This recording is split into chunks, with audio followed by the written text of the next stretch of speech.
ఇప్పుడు ఏం చేద్దాం ఇట్రీ? మనకి దొరికిన అన్ని క్లూస్ ఎబిన్కి వ్యతిరేకంగానే ఉన్నాయి. ఏం చేద్దామంటావు? అడిషనల్ కమిషనర్ పిలుస్తున్నారు. స్పీకర్లో పెట్టు. సో ఇదిగో మారాయన్, నువ్వు అడిగిన 24 గంటలు అయిపోయాయి. నీ కేసు ఎలాగో ముందుకు సాగదో నేను చెప్పిన పని చేయి. సార్, కేసులో ఒక లీడ్ దొరికింది సార్. అది చాలా విలువైన క్లూ సార్. క్లూనా? ఏంటి తొక్కల క్లూ? చిలక చెప్పినట్టు చెప్పాను, నువ్వు చెప్పిందే మళ్ళీ చెప్తాను. ఇలా చూడు, నీ తొక్కల క్లూలన్నీ మూటకట్టి పక్కన పెట్టి అక్యూస్డ్ని ఎన్కౌంటర్ చేసి తప్పించుకుంటే షూట్ చేశానని న్యూస్ ఇవ్వయ్యా.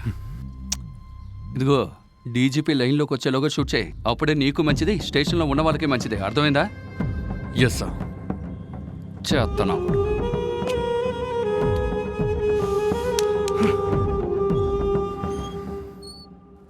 ఈయనేంటి వెట్రి ఇలా అంటున్నాడు? ఇప్పుడు ఏం చేద్దాం? ఎబిన్ చెప్పిన వ్యక్తిని విచారించి ఎబిన్ ఆ రాత్రి చెక్ పోస్ట్ డ్యూటీకి వెళ్ళాడా లేదా కనుక్కో.